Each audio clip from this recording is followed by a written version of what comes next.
Vamos a abordar ahora un tema que hemos comentado recurrentemente en el programa, que es la informalidad laboral. Considerada durante años un problema estructural y que responde a múltiples causas. Se trata de un fenómeno que en las últimas 2 décadas apenas se redujo menos de 5 puntos porcentuales al pasar de 59.1% en 2005 a 54.6% en noviembre de 2024. Hay quienes consideran que la informalidad es el principal problema de la economía mexicana y el principal obstáculo que enfrentamos en materia de desarrollo. Vamos a hablar al respecto con el doctor Nelson Flores, profesor e investigador de la Facultad Latinoamericana de Ciencias Sociales, Flaxo. Es coautor del libro Informalidad Laboral en México, Diagnóstico y Agenda de Política Pública. Doctor, gracias por estar con nosotros. Buen día. Buenos días, Pascual. Muchas gracias por la invitación. ¿Por qué, doctor, por qué la informalidad laboral ha costado tanto trabajo remar contra ella, reducirla? ¿Es un tema de incentivos? ¿Es un tema de que no ha habido continuidad en las políticas públicas? ¿A qué lo atribuiría usted? Sí, como tú manifestabas al inicio, pues es un problema estructural de larga data difícil de combatir, ¿no? La informalidad participa el año pasado con alrededor del 25% del PIB nacional y dentro de ella está ocupada alrededor del 55% de la población del país. Ese es un problema estructural que ha sido difícil combatirlo por las múltiples reformas que se han hecho laborales desde 2012, la de los últimos años que se ha enfocado específicamente a proteger el trabajo formal ya existente en el país. Hemos visto las mejoras en el empleo, en términos generales de la subcontratación, la ley de subcontratación, las mejoras en el salario mínimo. Todas estas reformas se han enfocado a proteger el empleo formal, pero yo creo que ha faltado, lo que hablamos un poco en el libro, ahora es diseñar una política pública enfocada a combatir la informalidad en sus diferentes ejes. Y para esto se necesita, pues, que los distintos actores, no solo el gobierno, empresarios, trabajadores y la población, dé cuenta de este fenómeno. Cuando hablamos de informalidad, pueden ser prácticas productivas laborales al margen de la regulación, ya sea fiscal o de salud pública. Es un concepto discutido. Puede ser una categoría híbrida cuando hablamos de informalidad, porque puede ser un trabajador formal en lo fiscal, como los trabajadores que son repartidores en plataformas, pero informal en términos de prestaciones y acceso a la seguridad social. No hay una seguridad jurídica a ellos que lo vincule a un trabajo. Y nosotros nos enfocamos en el libro específicamente a estas personas ocupadas sin protección social o jurídica vinculada al trabajo. Y esto es lo que nosotros denominamos como trabajadores informales. Puede ser que fiscalmente algunos trabajadores en el país estén pagando sus impuestos, pero no Ujú. estén asegurados a la seguridad social. Claro, ni Entonces, por tienen ejemplo, el caso de prestaciones las trabajadoras. como el aguinaldo, por ejemplo, entre otras, ¿no? Sí, sí, El por ejemplo, salario... Sí, doctor, perdón. este ejemplo, como tú dices, las trabajadoras del hogar Sí. remuneradas, ellas reciben un aguinaldo por sus patrones ahorita en diciembre. Posiblemente un gran grupo de ellas, alrededor de 2,5 millones en el país, un grupo de ellas recibe un aguinaldo. Alrededor del 25% de las trabajadoras del hogar manifiestan recibir un aguinaldo, pero el 98% de ellas no están aseguradas a la Ujú. seguridad social. Entonces reciben ciertas prestaciones que les da su empleador, pero no están formalizadas. Y uno de los casos de política que tenemos Sí. es las trabajadoras del hogar. No hay una ley, se firma un convenio internacional ante la OIT, pero en la práctica la política, las acciones de política no han servido para formalizar este grupo de trabajadoras en especial, a pesar de que hay un abanico institucional de leyes, Ujú. acciones, pero no han servido hasta el momento para avanzar en ese proceso de formalización. Yo creo que hay hay que realizar un fuerte esfuerzo. Yo creo que la actual administración ha planteado en ese sentido un poco ya ideas de dónde va a dirigir esta política de formalización. Yo creo que Ujú. es un buen inicio que se empiece a discutir el tema, porque es un problema social que existe en el país, Ujú. que el 55% de nuestros trabajadores pues estén en esta condición. Sí, doctor, me queda en este bloque un minutito. Le pediré que se quede con nosotros y sigamos conversando en el siguiente programa para concluir este bloque. Entiendo que el salario promedio entre los trabajadores registrados en el IMSS es de alrededor de 17,000 pesos mensuales. ¿Cuánto es el salario promedio de quienes están en la informalidad? Bueno, lo que nosotros estimamos un poco con la encuesta nacional de hogares es que alrededor de un trabajador de formal recibe en términos reales ya deflactados, digamos, alrededor de diez mil Sí, doscientos pesos, un de trabajador acuerdo. formal. Ujú. Y un trabajador informal es alrededor de 6,000 pesos. Entonces hay Sí, una diferencia cercana de 4,000 pesos. Esto ya es deflactado, ¿no? claro. Ya tomando en cuenta, descontando el IPC. Entonces ahí vemos una fuerte diferencia que se ha incrementado en los últimos Sí, años, ¿sí? Se ha incrementado mucho más para los trabajadores formales.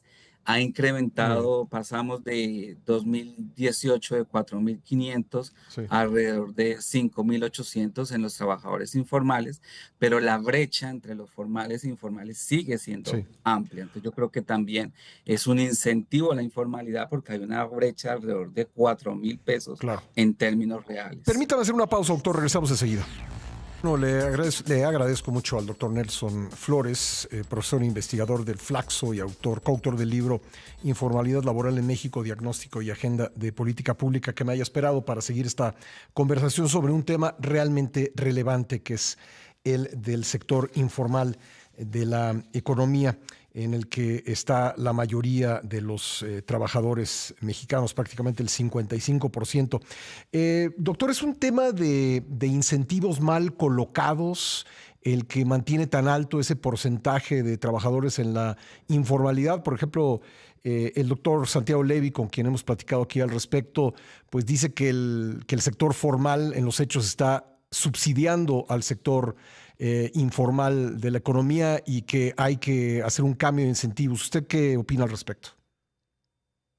Y eso es, como decíamos al inicio, el problema es múltiple, heterogéneo, es más presente en las mujeres, en los jóvenes, en los adultos mayores, es mucho también más alta en los estados del sur del país en relación al norte, hay unas diferencias extremas entre Chiapas, por ejemplo, y Coahuila. Ujú. Entonces es también un problema de la misma estructura productiva que históricamente ha tenido el país, donde un norte mucho más desarrollado, más cercano a la frontera, con una industria manufacturera mucho más fuerte, dedicada a la exportación, y un sur mucho más agrícola. Eso genera grandes diferencias, ¿no? Es más presente en el trabajo agrícola, en las trabajadoras del hogar, en el sector de la construcción. Entonces hay muchos factores que intermedian, que no necesariamente hay imbrincación entre el sector formal e informal, y no necesariamente uno es que dependa o subsidie del otro, sino que uno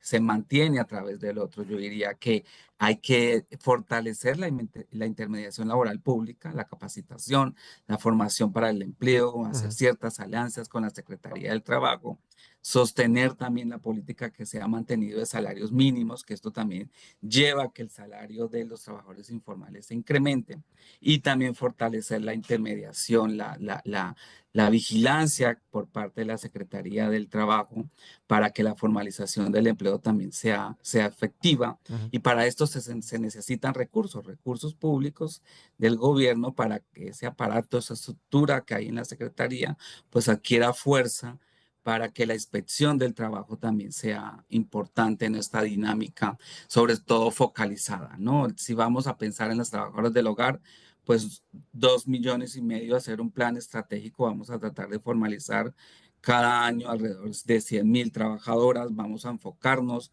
en el caso de la Ciudad de México, es donde más presencia hay de ellas. Entonces sabemos cuáles son las delegaciones, colonias donde hay una mayor presencia de trabajadoras del hogar.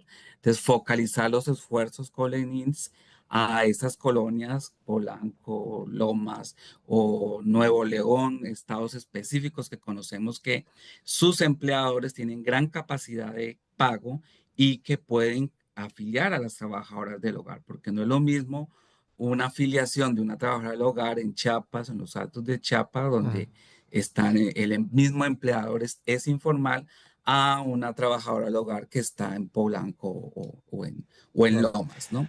Lo mismo sucede con el trabajo agrícola. Sabemos que la industria agroexportadora contrata jornaleros agrícolas en el norte de Sinaloa, muchos estados, Coahuila, que son agroexportadores. Entonces, las acciones se deben de dirigir, focalizar hacia estos estados y hasta estos sectores específicos Ujú. que en este estudio pues establecemos y dijimos, bueno, hay que dirigir estas acciones en específico. Pero para eso se necesita un aparato estatal fuerte, con recursos para que pueda desarrollar este tipo de actividades. Y también sabemos que la contratación, cierta parte de la contratación del sector público es informal. Entonces, el mismo Estado, el mismo gobierno, el mismo Estado en su conjunto, alrededor del 15% de los trabajadores del Estado son informales. Entonces, ahí hay un abanico, una ventana de oportunidad para formalizar estos trabajadores que están en el mismo Estado, porque 15% de los trabajadores del Estado están en la informalidad. Entonces, un buen ejemplo de acciones que se deberían ya empezar a diseñar para formalizar un grupo de trabajadores. Como tú decías, en los últimos años hemos reducido la informalidad, pero tasas mínimas por Ujú. debajo del 0,5% anuales. Yo creo que la política debe de ser, vamos a tratar de formalizar alrededor de por encima del 1,5% cada año en los próximos 6 años de esta administración para ¿Qué que tanto serviría una reforma laboral que flexibilizara la contratación, doctor? habría que ver cómo se diseña, ¿no? Porque cuando hablamos de flexibilización, pues estamos también pensando, vamos a flexibilizar los salarios, vamos a flexibilizar las jornadas. Entonces, si flexibilizamos las jornadas, ya no vamos a pagar por semanas, sino por horas. Entonces, eso lleva a perjudicar al trabajador. Por una, las reformas de flexibilización que se han hecho, la experiencia de 2012, iban en ese sentido. Entonces, puede ser de que tengamos un cierto avance en 1 punto por ciento, Ujú. pero a la larga el conjunto de trabajadores formales terminan siendo perjudicados porque sus ingresos terminan siendo reducidos. Entonces yo creo que hay que ver qué tan la reforma hacia dónde se debe dirigir. ¿Qué es lo que deberíamos de llamar flexibilización? Flexibilización en las jornadas, flexibilización en los pagos, en las formas de Ujú. pago, o estímulos para que los empleadores reduzcan sus cargas fiscales, que se puede ser una opción, Ujú. reducir las cargas fiscales Que no de sea los tan empleadores de esa oneroso forma. contratar, ¿no? Sí, Ujú. contratar a los microempresarios sobre todo, Ujú. y eso estimularía quizás la contratación. Entonces, yo creo que es más desde el lado fiscal, habría que Sí. ver qué sectores, qué opciones se pueden dar. Por último, ¿es ventaja o desventaja que la enorme mayoría de las empresas en México sean pequeñas y medianas? ¿Es ventaja o desventaja frente a las posibilidades de ir reduciendo la informalidad? Pues lo que sí conocemos en el estudio es que a menor tamaño de empresa, mayor informalidad. Entonces, Ujú. podríamos decir, pues tenemos una estructura productiva históricamente donde más del 90-93% de nuestras empresas son micros, medianas empresas, son empresas de menos de 5 o 10 trabajadores, son muy pequeñas. Entonces ahí las acciones se deben de dirigir sobre todo a campañas de sensibilización, mostrar los beneficios, difusión, la prensa, los medios de comunicación, el mismo gobierno debe de enfocar este tipo de campañas para sensibilizar a los empleadores sobre los beneficios que puede tener en cierta medida la formalización de sus trabajadores. Y sobre todo, pues también incrementar los recursos presupuestales destinados a estas instancias responsables. Yo creo que es una combinación Ujú. de estrategias entre gobierno, empresarios, microempresarios, porque la estructura productiva del país es así. Y lo que nos muestran los datos, las fuentes de información, es que a menor tamaño de empresa, mayor es la informalidad en el país. Pues Entonces además no tenemos un seguro de desempleo, que es claro. se está discutiendo en el país también esa opción, Ujú. que puede ser muy buena y eso también ayudaría un poco a que haya estímulos para formalizar, sabiendo que hay un seguro que me va a proteger si en algún momento Me de quedo una sin empleo, crisis sí. me quedo sin empleo, porque también ya Ujú. es, hemos visto la crisis de 2008, 2009, la crisis del COVID y la informalidad, el sector informal, el trabajo informal sirve de fuente Claro, ese se convierte en el seguro, ¿no? trabajador, ¿no? Sí. Pues Sí, es doctor, como es el seguro, le agradezco es eso. mucho que nos haya acompañado, se nos terminó el tiempo, pero muy interesante, creo que es un tema que no se agota y pues recomiendo mucho la lectura de su libro Informalidad Laboral en México, Diagnóstico y Agenda de Política Pública. Muchas gracias, doctor. Muchas gracias por la invitación y los invito a leer el libro también. Gracias, qué Muy amable. amables. Nelson Hasta Flores. luego.